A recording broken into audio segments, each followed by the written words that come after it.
Attention, ladies and gentlemen. We're now arriving in Detroit. Once again, this is Detroit Woodward Street Station. And thank you for riding Amtrak. Cheers. Hold on. On the right thing. Nice to meet you.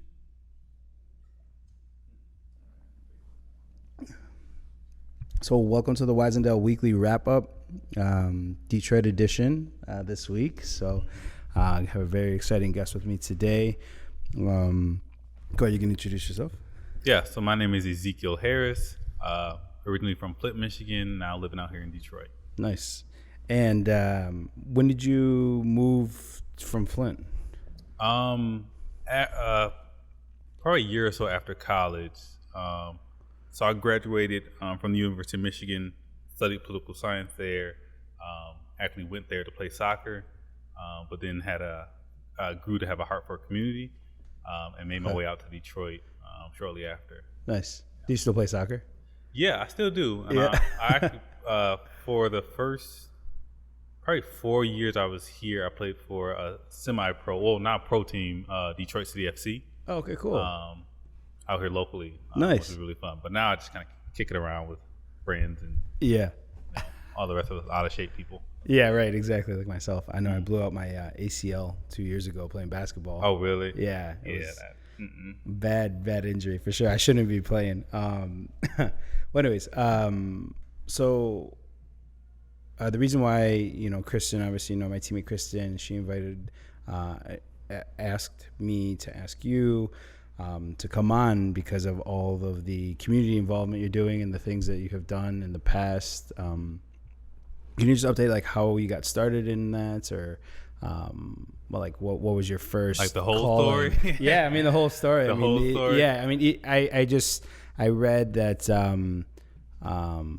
it's not if change is going to happen, it's how, I think you have on your website. Yeah. Did I say that correctly? Something like that. I mean, I think a lot of stuff is we have the opportunity to solve. It's just are we choosing to solve it or not?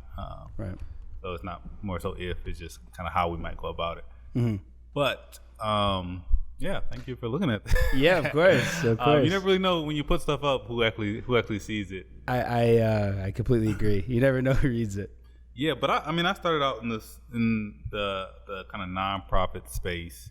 Like I said, after I graduated, I started I graduated with a political science degree, which is a very difficult degree to have and to try to be shopping around.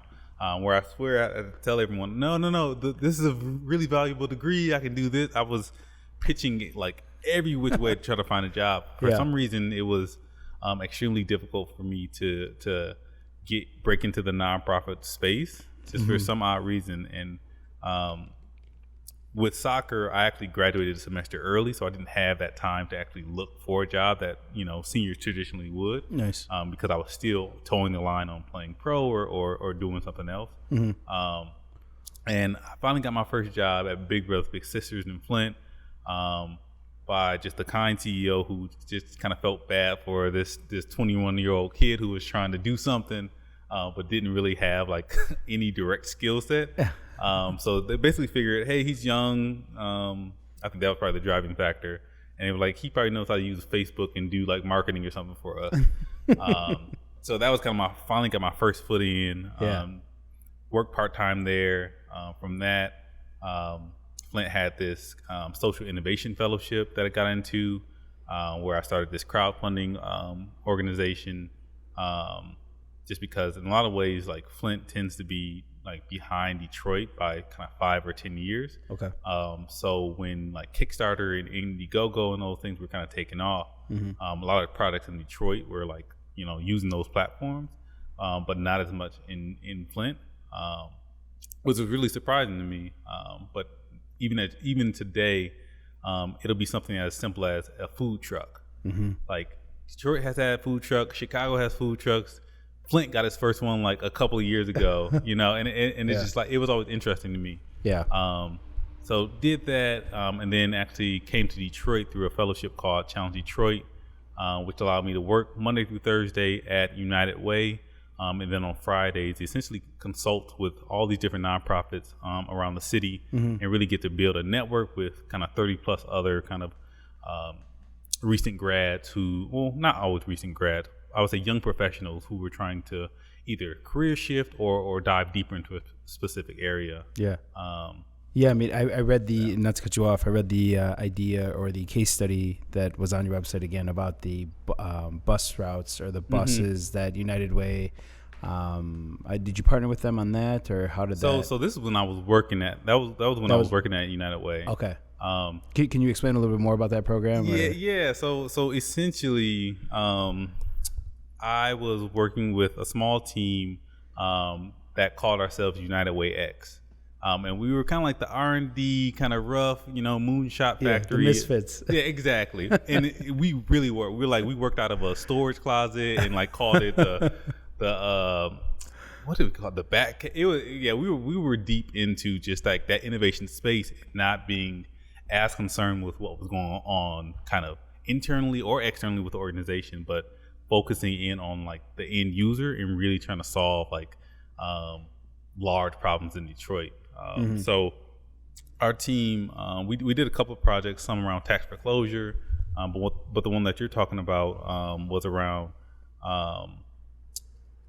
the Detroit kind of school. Well, we framed it as the education, which was linked to transportation. So essentially in Detroit, for a lot of these kids, once you hit high school, you essentially get a bus card and kind of good luck. Good luck on getting to class. Good luck on having a safe journey to that class. And we thought there was something kind of better that could be done about that. And specifically around Detroit had such a high absenteeism rate. So it was like 30 or 40% of kids were missing 10 days or more of class. And that just adds up and affects their overall education. Absolutely. So we worked with our friends over at the Detroit Bus Company, and came up with this really like interesting concept that was essentially this bus loop that connected several schools together, so that kids. So it was kind of like a affordable kind of system for the schools in the district, but also a reliable and safe way of transporting kids around to get to their schools. As with any moonshot factory, we went through the whole project, got some really solid buy-in, like really, went deep with the kids and the parents and the teachers and talked to all those groups and about like how this could work and tested it out, did different test trials. But when we brought it back to the organization and said, hey, like we really think there's something here, we should really lean in here and do a pilot. We were told that we don't do transportation. But what they didn't understand was this wasn't about transportation, it was about education. And that was kind of like my first kind of foray into being at large organizations who don't necessarily like either have the willingness or the understanding to take certain risks on behalf of the people they're trying to serve. Like even if it fails, just to be able to learn something new.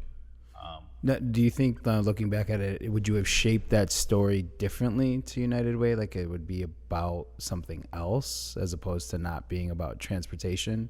Because essentially it is about education and about. Well, that was the whole thing. Yeah, we sold it. You sold on that. We sold it very hard on being about education. And being about solving this need for Detroit students, which everyone knew was an issue. But I just don't think the organization and maybe its partners were ready for that solution at that time. And you can see the whole kind of report, and we still have it like floating around in different spaces.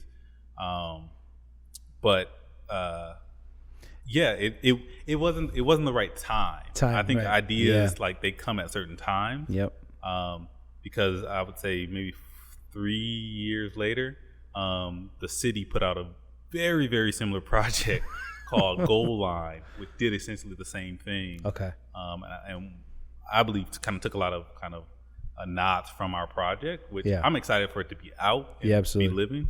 But was definitely kind of shocked when I saw. I'm like, oh wait, that's the project that we worked on that we said that they told us wasn't as valuable. That's it's important to I mean, it's obviously you're grateful that the ideas get out and that the solution is being solved or somewhat. Is that program still available, the Goal Line? So I believe so. I'm not exactly sure who it's kind of run and operated by. Yeah. This was like 3 or 4 years after I had kind of transitioned out of United Way at that point. Gotcha. So it was more of like saw a news article and saw very, very similar everything about the project. Man. Which, I mean, honestly, I'd rather see it exist and have no kind of ownership, no nod, than have it be, not exist. Yeah. But still, I mean, when companies have resources and, can have a further reach, and then they take ideas. I mean, that's the same thing for me. Like, I have somewhat hesitation on ideas or big ideas, but as long as they get out there and as long as someone picks them up and runs with them. Yeah. And just a little back history for people out there. The city of Detroit, the big three, did not allow transportation back when the city was first being developed, only because they wanted everybody to purchase the automobiles. We do have a people mover in Detroit. Now we have the Q line, which goes up and down Woodward. Yeah. So do you think the transportation in Detroit is changing more so? I mean, in different way. This is becoming the kind of autonomous vehicle kind of capital of the world, which is really cool to see. They're constantly making announcements about different things that GM or Ford is doing. But yeah, the whole thing about, they're used to have like being trolleys and then them getting ripped up because they didn't want people using trolleys, to us eventually going back to having trolleys with a Q line. But with the Q line being like, what exactly is a Q line at the same time? Like, it's we as a city do have a lot of trial and error, and we try things, but yeah, I think the automotive industry is part of Detroit's DNA. I think for better or for worse. Personally, I think this is probably not a commonly shared view, but personally, growing up in Flint, like, there were two things that I knew I didn't like. I didn't like Detroit, and I didn't like the automotive industry. Like those are two. I didn't like Detroit because Flint was facing all the same issues, yet Detroit was getting all the attention. Yeah. And I didn't like the automotive industry because I felt like they were just using cities and people when it benefited them, and then would throw cities to the side as soon as it didn't, as soon as a better opportunity kind of arose. So I've grown to like the city of Detroit, obviously, being here and owning a house here and, serving in this community. But I still feel like the dependency that cities can have on specific industries and or specific people can be very problematic. Yeah. Yeah, and transitioning over to the case study about the real estate or property in the city. I think it was 2014 or 2015. I forgot when it was. It was something about a hurricane without any water, like the price of real estate in Detroit. So it was actually about tax foreclosure. Tax, that's what it is. Tax, excuse me. Yes. Yeah, which is something that's still being fought to this day. Like MACC Development, the space that we're in, they're one of the organizations on the front line doing that work. But yeah, this was back in, I think back like I'm that old. This was, everything was a couple of years ago. So this is but probably, time flies. Yeah, though, right? This is probably 2014, 2015. When I was at United Way, we got a call from the Skillman Foundation, looking at United Way, and I will preface it with this is the side of the story that I have. Which is the only story I have. Right. But we got a call from Skillman Foundation saying, "Hey, United Way, what are y'all doing about tax foreclosure? This is a huge issue in Detroit. It's always been a huge issue in Detroit." And at that point, Loveland Technologies, they're like a property kind of data tech company that allows you to see who owns what, and just a lot of different kind of moving parts around data and real estate. And they were one of the organizations that were starting to kind of shine some light on like this huge issue. In 2013, 2014, Jerry, I want to say Jerry Pendergraft. I feel like that. I hope that's his name. I'm pretty sure his first name is Jerry. It's you know, when you know somebody, but you also like don't say their name often enough. Yeah, absolutely. But he said it was a hurricane without water. Nearly 100,000 homes in Detroit were at potential of losing. 100,000 residents were at risk of losing their homes. That's like 1 out of every 6-7 people. We're gonna lose their homes, and there wasn't enough kind of action or kind of information being distributed around this issue. And that was all because of tax. Yeah, that was all specifically around like tax foreclosure.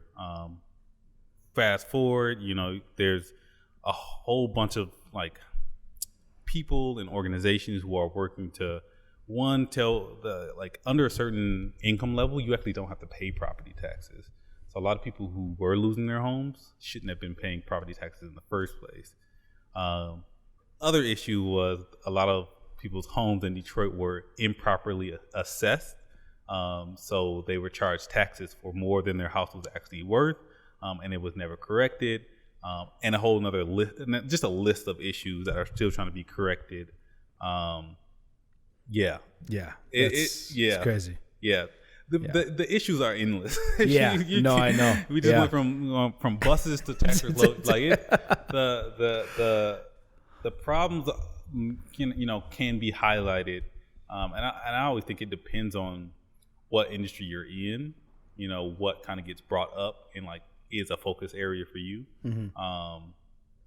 Because like before, when I was at United Way doing that work, I knew nothing about community development or real estate development for that matter, and the important role that our kind of built environment plays on how we interact and the investment that we get in our communities. I didn't know anything about this space until I was in it. So that's why I'm always trying to just like learn more. Why I'm like, I'll hop on a podcast and kind of talk and learn. And it's the same thing here too. Because we do have a community and nonprofit aspect to the work that we're chasing, and finding out more about how to be a resource and how to be a service. So I think that's super important. But okay, so that was the past. What about COVID or pre-COVID? Like, how has that changed? Like your, I guess your space or the way that you are going about business now. Yeah, this is a good question. It's also difficult to answer because I do like a number of things. Well, if you want to explain what you do too, so I don't think we started off with that. Just quickly, after United Way, I ran an organization, MACC Development, for about 3.5 years. A local Christian Community Development Corporation located on the Lower East Side of Detroit. We're currently sitting in their space on their second floor. And thank you for hosting us. We're very thankful. Run a coffee shop and laundromat downstairs, and it's just a really like solid community hub. On top of the real estate, we also did sports, literacy, housing, legal work, and just kind of I describe community development corporations as like essentially nonprofits who try to do as much as they can to serve as many people as they can. And tend to do both kind of physical development and human development. But did that work for the last 3.5 years. Took a break, stayed home with my daughter, and just kind of tried to relax and just tried to enjoy those moments. And then while I was kind of taking some time, started my own consultancy to help kind of groups who were in similar situations as ours, but also now work at a real estate nonprofit who's both a lender and a consultant in data services called IFF, which is kind of Midwest region. Nice. Yeah. Okay. Very cool. A couple things. Yeah, you got a couple things going on. Yeah.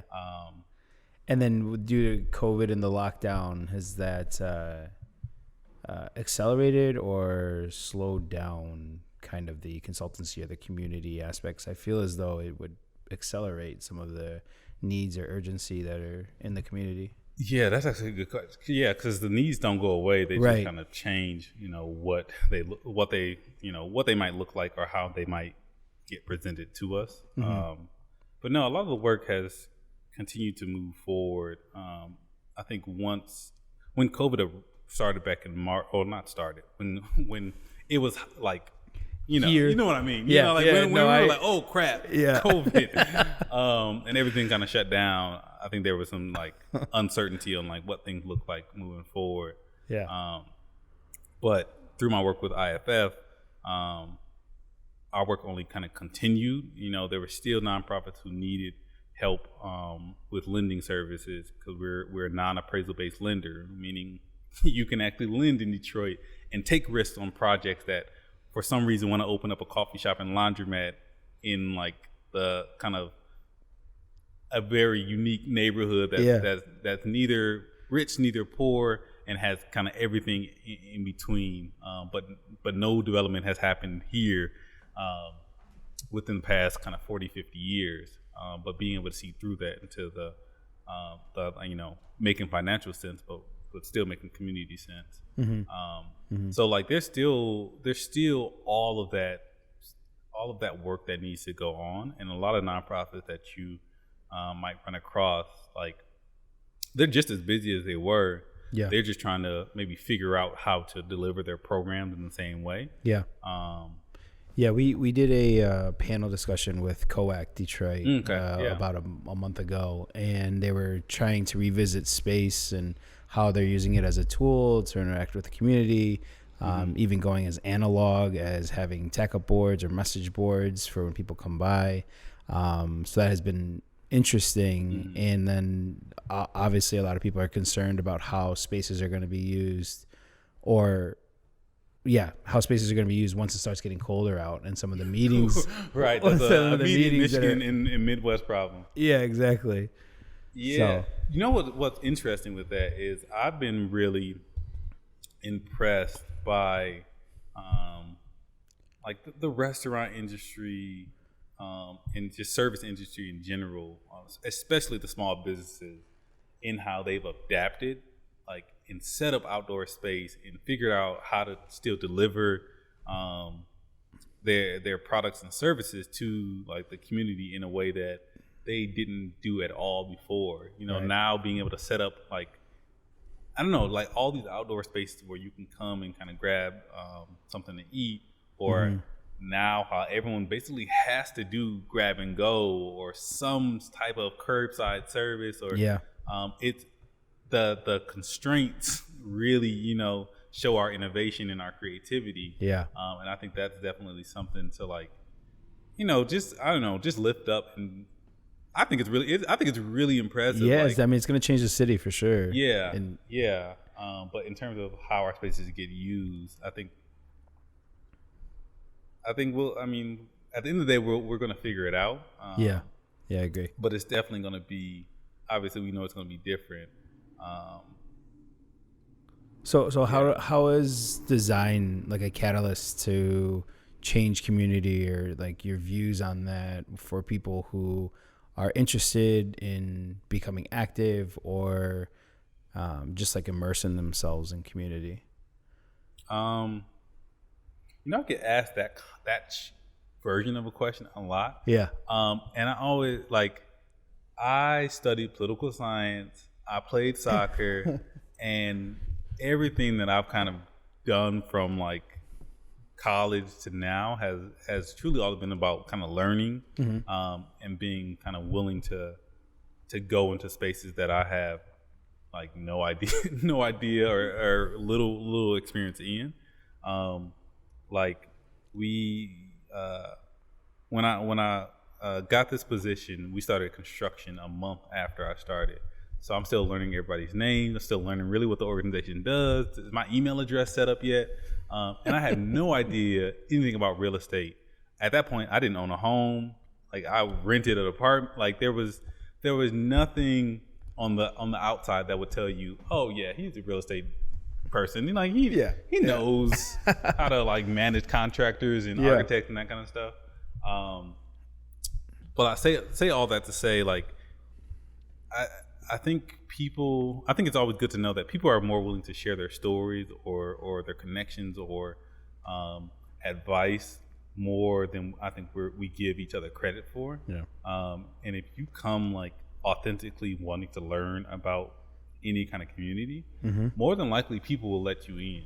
I think what often happens is there's some kind of inauthentic kind of motive that's behind people, and I'll just say people of different people of different cultures, and also people of different colors, specifically Black people, and whatever, can sense that when you're not coming authentically, and that I think that's what causes a lot of issues when trying to do a job that's in any way kind of community related. Like people can kind of sense that kind of stuff. So like when I do the work I do in any kind of space, like I don't make it seem like I'm an expert, because I know I'm not, and I actually never speak on behalf of community. I might share like what I've heard, but like up to a point where it's like, no, you got to go talk to them. You have to go talk to them, because everyone is so different in what they actually want, and satisfying those needs is like trying to like an art in itself. But I would say like immersive. Like you have to immerse yourself and be involved and actually talk to the people on the and I'm sure you get that in your work too. It's like whether it be clients or clients who want you to talk to XYZ about how they want to use the space, like the conversation doesn't go very far if you're just trying to push to, okay, how many square feet do you think you need for this office space? Or whatever. Exactly. There's that relational component that has to be done, even if it takes a little bit longer. And everything's relationship driven for sure. And then the developments in the city, what are some of the larger ones happening, both commercial and kind of privately owned? Like I know, and this is going kind of commercial or architecture, the Hudson's or the is that the name of it? Is that the name of the development? It's a Hudson site. It's a Hudson site, right? I think it's still called the. It's honestly like. I mean, that's one of the larger ones, though. It is, It is the largest one. It's supposed to be actually, I think it was going to be the tallest building in Detroit. Like somebody just told me that they had to shave off something. We'll fact check it and put it on the. Edit that. We'll edit that. But no, I mean, it's funny because there's a ton.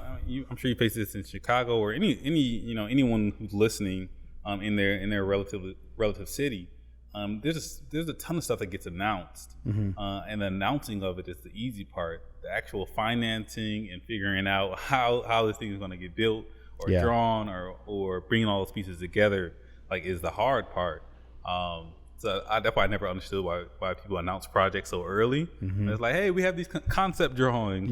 That's cool, but and all the buy-in that has to happen. For sure. We're fine. That's a big part. And it's actually been really interesting in Detroit over the last couple of years that I've been really in that real estate space, is how different people kind of within the city have truly tried to listen to community members and balance that, balance their duties to the city as a whole with residents of a specific district or zip code or block. And what they want and what they need, just because in Detroit, displacement, just gentrification, access, affordability, these are all issues that come up on every single project that's at least happening in the neighborhoods.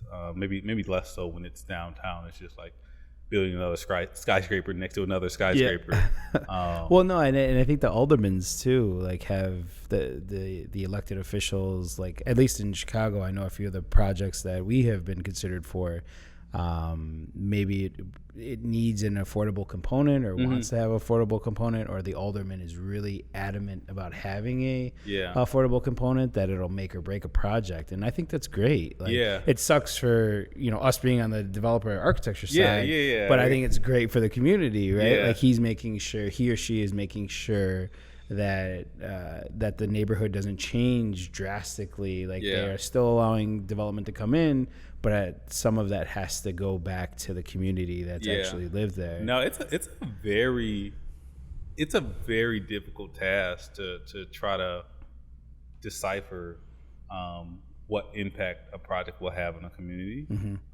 We've obviously got a lot of history as a country on just like building things over people and just like, oh, it's okay. But like for me, every project, even this one, has some positive impact and some negative impact. And I always try to like ask developers or people who are thinking about a project, have you considered what the negative impact is? And are you trying to at least address it in some way, shape, or form? Because we ultimately do need progress. We do need more money as a city, but we don't always have to do that in contrast to people who are already here, or the people who may not have the means to be able to have access to that new shiny kind of apartment building, and that's always kind of like the balance. But I think what I've tried to share with like city folks and developers is that like somebody who may be protesting your project, they aren't really inherently against new stuff. Like everybody wants like new stuff. Like everyone enjoys having nice things. I think sometimes we can kind of get caught up in like, no, they don't want something nice. They just want this crappy, blah blah blah. And it's like, no, that's not the case. Right. They're fearful in what will happen from that. The ripple effect. The ripple absolutely. effect. And I would also say, the fact that like there are other more important needs that aren't being met, that money isn't going to, and that's like the biggest gap. And I had to tell somebody in the city, I was like, they don't really care about your project. They care about like why there are all these things that still are kind of keeping them in poverty and aren't giving them opportunities that you're dedicating $2 million to this project to go to. It like that's the thing that doesn't just the real issue. It doesn't get articulated enough. Of like they're not really mad at your thing, like they're mad that they can't make ends meet, or that they know their neighbor won't be able to make ends meet because of X, Y, Z. But that's interesting. That's an interesting point for sure. So what's Flint like right now, or how is that? I know you keep mentioning that city and that's where you're from. What's going on up there? Over there, I should say. So for listeners, Flint is about, you probably know what you probably have heard of Flint at this point, but Flint is about 60 miles away from Detroit. Very similar to Detroit in just like a million and one ways. More ways now that I like kind of live in Detroit and understand that. But it's a city of 100,000 people. Obviously, went through the Flint water crisis and is still very much trying to recover from that whole just debacle. That's something that's frustrating for me too. Being in Chicago, like I keep, obviously I read on Detroit and Michigan in general. And for people, like, just because it's not in the media or no one's talking about it doesn't mean it's not an issue, you guys. Like, I keep trying to remind people, myself personally. And it's real. We're very much 24-hour news driven country, even though our news doesn't show us anything new. Like, it just kind of more distracts us from one thing to another. Of like, oh, Trump said this. What do you think Trump meant by when he said this? It's like, I don't care. Tell me something like substantive. So Flint. So we're still going through that, and there was just a large settlement for, I believe, $600 billion that would go to like those impacted in the whole kind of crisis. I think businesses and individuals included, which Actually, no. It was 600. I think it was 600 million. Okay. Nah. Yeah, definitely not billion. Yeah. 600. It's a big number. Yeah. Huh? 600 billion is a big number. 600 billion is a big number. Yeah. And it is not that. It is not that number. And actually, so you it's funny that you say that, because that actually frustrates me when I saw that number. Yeah. And it is actually one of the largest settlements in Michigan history.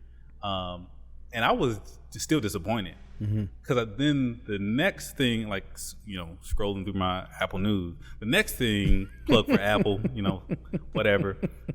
Then the next thing was Amazon commits $1 billion to build XYZ new factory. And it's just like the difference in how we use our money for like people who've been wrong versus kind of, it's going to create, we have the whole, it's going to create jobs, it's going to create all these things, blah, blah, blah. Our poverty rates somehow seems to stay the same, even though all these jobs are being created. I don't know how those two aren't. Yeah. But like that scale always frustrates me, of like the money, and that's why the money is out there, but like how we choose to spend it, I don't know, not confuses me, but it kind of frustrates me. You. Yeah, for sure. But to answer your question, Flint, all that kind of stuff, blah blah blah, not blah blah blah, all that stuff happening. I understand. But then the actual city itself is actually starting to see a lot of redevelopment happening. Especially downtown. The Capitol Theater was recently renovated. MACC Foundation, which is actually a really large foundation, which is based in Flint, has been funding a lot of different projects. Same with the Community Foundation, and there's a lot more activity happening downtown, and a lot of kind of new developments going up. There's a really cool nonprofit called Communities First that's doing a lot of authentic, community-based kind of real estate development projects that are both affordable and like high quality. But a lot of new builds are going up, and it's always been interesting to me when a city hits rock bottom, the development that can kind of spur from that. And I keep on telling my friends, like, this is when Dan Gilbert was like made, when when Detroit was like that. Yeah, it's like Flint, we can't get any worse with going through a water crisis. Yeah. And like we still have, this crazy high poverty rate. Like we still have, a number of kind of issues similar to Detroit. But it's always interesting, in spite of that, to see how much real estate always somehow finds its way into being active. But if you're ever in Detroit or around the area, I would say take a drive in Flint. Stop too. Yeah, because it's like stories that get told about Detroit. It's not as bad as people make it seem. Right. Like there are beautiful homes, like people, food. Like there are so many places that if you were in any city, you would want to go and visit. And Flint has that. Flint has those same attributes. So, nice. And you mentioned the big Dan Gilbert. What are your thoughts on kind of his developments? I mean, I know for those of you who don't know, he had a heart attack, I think, last year. Or it was recently. I think so. And there was a kind of an interesting time where they were still buying up properties, or they weren't sure what was going to happen with what his whole establishment. But he's done a lot for the city as far as remolding it. Whether it's good or bad, I mean, it's definitely changed for sure. Yeah. Oh, yeah. No, he definitely played a huge. I mean, him and his companies and everything. They've definitely played a huge role in Detroit. Over the last couple of years with how much development. I remember this article like 4 years ago that was like Dan Gilbert, the mayor of Detroit. Just because he has such an impact. Absolutely. And honestly, I don't have a unique perspective on him because like I don't know him. And I don't know him, so I different realm, so I won't speak personally or anything like that. But I will say, I mean, it goes back to the massive inequality in wealth building and all that kind of stuff. Granted, he's doing a lot for the city, and in the city, and a lot of really good work that I don't think people recognize. But that's what billionaires do. Yeah. I make this money so I can do X, Y, Z. It's like, if you didn't make that money, would that money have done X, Y, Z? Absolutely. So he's doing this thing. But I will say, going back to the whole GM issue, in Big Three, I think my crazy idea is like our how much we as a city lean on Dan Gilbert is very similar to how we leaned on GM and others. And if he ever decided to just pack up and go home or do something, he owns a lot of real estate, and a lot of companies who he's brought here are here for him. It's just a very, for me, like you putting all your eggs in, for sure. you're putting all your eggs in one basket kind of thing, and it works when it works. But we know it doesn't when it doesn't. Yeah, absolutely. In the neighborhoods, as far as the community, there's COACT, and then MACC Development. Can you explain a little bit more about MACC Development or what they do? Yeah. So MACC Development, like I said, it's a community development corporation on the Lower East Side of Detroit, situated in between Indian Village, which is kind of be like your historic neighborhood, mansions, nothing under 3,000-4,000 square feet, really beautiful home. Then you have West Village, which is also historic, but like really fast, kind of up and coming. And would you say that's an up and coming neighborhood, or what would you say is the biggest up and coming neighborhood?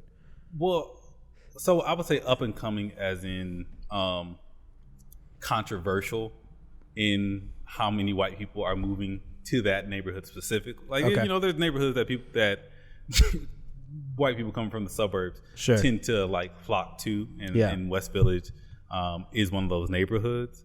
And I don't know. I kind of tell people, like, if you look around and you're in the city and you don't see a bunch of black people, there's something wrong with that, because Detroit is like a major black city. Yeah. But West Village like has a lot of great shops there, and really up and coming. They're probably like the first place to like kind of gentrify and really blow up. Then you have Indian Village next to them, which is like another kind of, I would say, kind of core Detroit neighborhood that has been impacted by the effects of what's happening in West Village, and more and more people are starting to move into that neighborhood. But there's a lot of more home ownership in the neighborhood, a lot of bigger homes, and a lot of like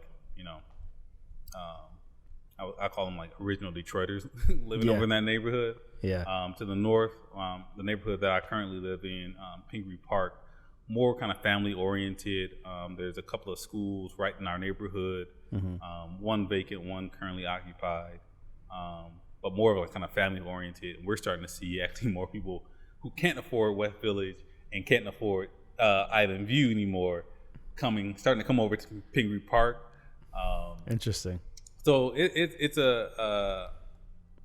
a very interesting mix of neighborhoods like over here, and you still have East Village, and you get down to Jefferson and other neighborhoods, but we kind of have everything mixed together in this zip code specifically, that makes it interesting to see what businesses work, how do people interact with each other, what issues kind of arise, where do developments happen, where don't they happen.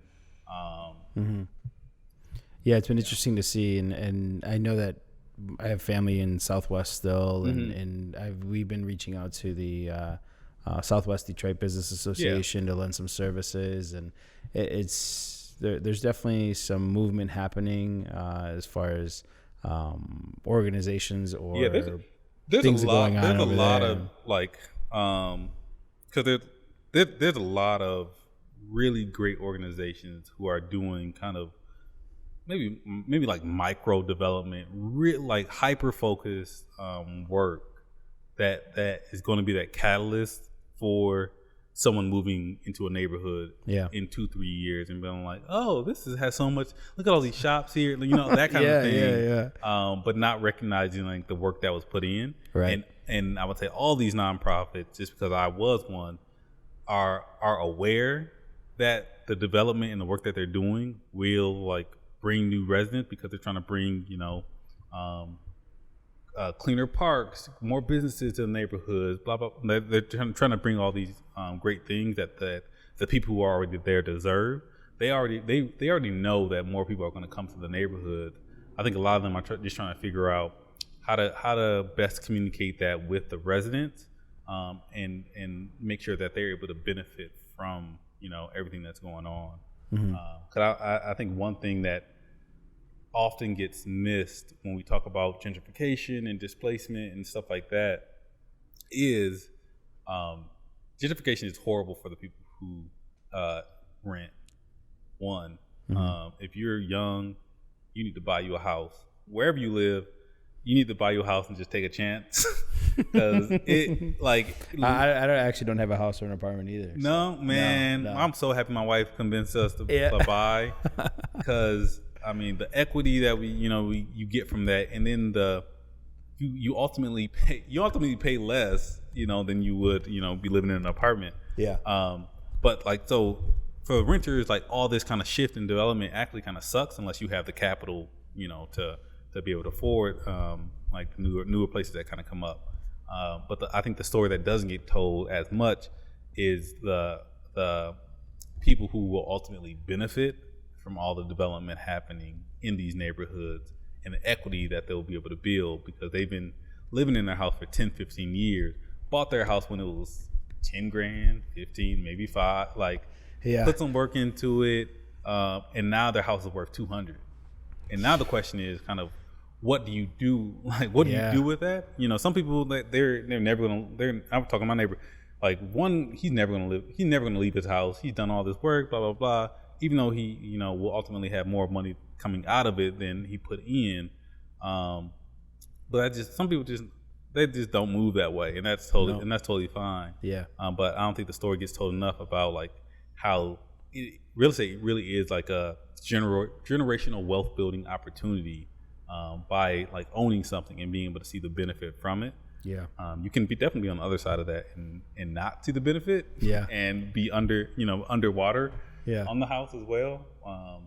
But yeah, I would love to see a study on the people who benefited from this kind of stuff happening as well. Yeah. Not to be a champion of gentrification, but more a champion of kind of wealth building. Yeah, absolutely. Yeah, it's interesting to see how that generational wealth changes, even in smaller cities as well. Because what is it like in Chicago with whenever I go there, I just see a bunch of buildings.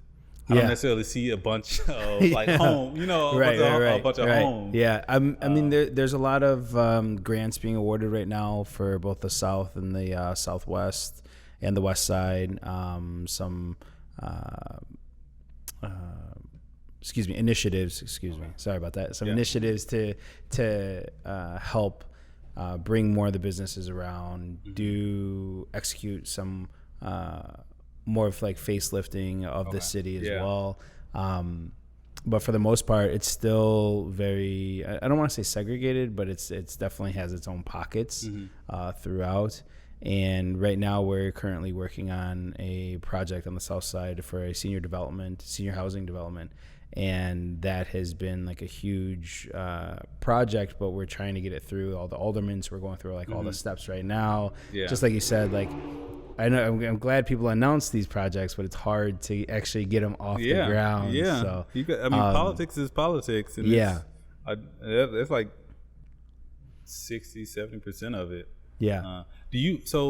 With that, I want to ask you a question. With that, do you see I would say beyond the not beyond the design, but kind of are you still able to kind of innovate within that space on how the spaces get built, or is it so structured that they're trying to force you to just to build cookie cutter things. Yeah, I mean, and this particular one that I'm speaking about, it's more of the client's direction. So it's from someone within the community who wants it for a specific use. Yeah. Whereas I feel like he already has a specific vision of what he wants it to be, where we don't really have too much leeway as far as like the programming or understanding what the building or what is going to serve as a purpose. So that has been interesting to see. Is that the general vibe in Chicago? I can't say that it would be the general vibe, but for me, in my experience, yes. Okay. So, but I don't know all the things that are going on in the city. But the reason I asked that is because when you asked me about the project that get announced, for me, like for me, I think about 50 years from now, 60 years from now, maybe 100. Will people be walking around the building and saying like, "Oh, that's the Albert Kahn. They did blah blah blah," or that's the only architect I know. But like, will they point and say like, "Man, that is a very unique, architecturally, magnificent, deserves to be in like Architectural Digest." I'm not sure if that's actually a magazine. Is that a magazine? It is. All Architectural Digest. You're right. But like that's what I think about. Of like, man, will people point like and think like, like a star architect, like hey, that's that Mies van der Rohe or something like that. And I'm asking that because I'm wondering like, do you get the space to like go and try something crazy, or is it? Yeah, I mean, not at that point yet, because either the client doesn't have the money for it, or the city doesn't have the gut for it. Yeah, well, I think vice versa. I think both ways, because the client has to be right and the studio has to be right. Like Studio Gang, which is ran by Jeannie Gang, leading female architect. She just built one of the tallest skyscrapers from a female-led architect, which is in Chicago. Okay. And so people point to that and they're like, "Oh, Jeannie Gang made that," and so like there is still that kind of aspect, but I definitely think that the development is going to be more of the moniker than the actual architect. So like, oh, well, that's a such and such development, or that's a such and such development. Yeah. That I think will be the movement, because there's so much community within the community. Like they make their own ecosystem, and that's what's really big in Chicago right now is the developers are using their different buildings as their own ecosystem for their community that they have created, which is interesting, right? Like, I think it's super interesting. But yeah. I got a follow-up question. Okay, cool. Are we like, and it's funny, like I know like barely anything about random stuff. Yeah. So like, are we going towards, or do you see anything in the space right now in terms of like architectural movements? Like, are there certain types of buildings or designs that's being like lifted up right now? It's like the all glass structure, like the thing right now. I don't even know what. Oh, I don't know what's You're like trends. Like they used to build everything out of cement, and like it was called. Nope. Brutalism, yeah. Okay. All right. I'm like, I'm pretty sure it's a thing, because somebody, but like, are we a style like that? No, not really. Okay. At least not to my knowledge. I know that open obviously has always been a big thing. Yeah. Mixing the outdoor with indoor was a trend, I think, before this COVID happened. But I think that I was talking to another gentleman that developments are going to definitely go more, they're not going to go high, they're going to go wide. So I think that's going to be an interesting trend, but not as far as materialism or certain style. Okay. Yeah, and you might have to talk to my other teammate Mark. He might have different opinions on that, because he's like the architectural lead. Yeah. But I'm just curious. Yeah, it's interesting. Have you seen any architectural trends? I mean, mostly just glass. Yeah, a lot more glass and a lot more kind of openness. I do wonder, just with residential, if in 20 years we'll look back and be like, what the heck was this open concept Yeah. thing that we were doing? Like, Yeah. why did everyone make their, something Yeah. like that? In the same reason that you walk into an old house and like, why do they have carpet in the bathroom? Yeah, right. Like that doesn't make sense. Like stuff like that.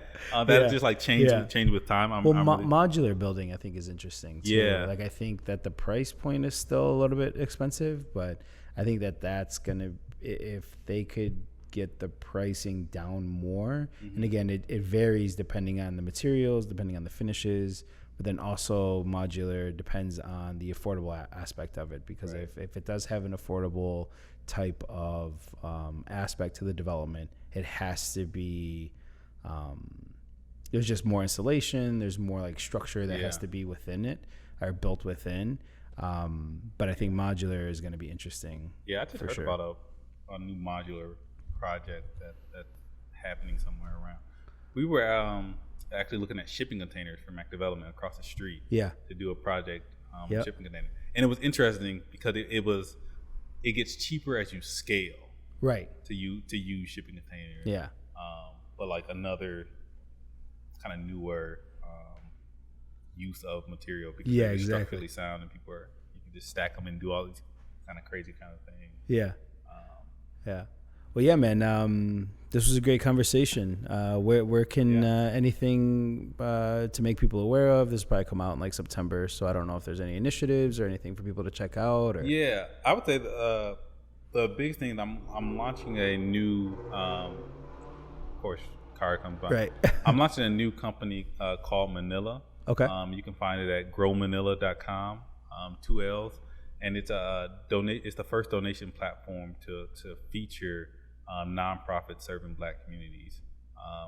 I think right now with the Black Lives Matter movement, it's the biggest movement in U.S. history, and unfortunately, to support the nonprofits who are involved in that, you essentially Google it, search through some random article or some random like Excel spreadsheet, and I feel like we deserve better than that. I feel like the donors and the nonprofits deserve a better experience, a better user experience, and design in a way that hopefully gets more money into these nonprofits which are serving these communities. So do nonprofits, if they want to sign up for you with you as well, is it a place to sign up? By the time you air this, yeah, it will be. Perfect. So Love it. growmanila.com. Yeah. There you go. Nice.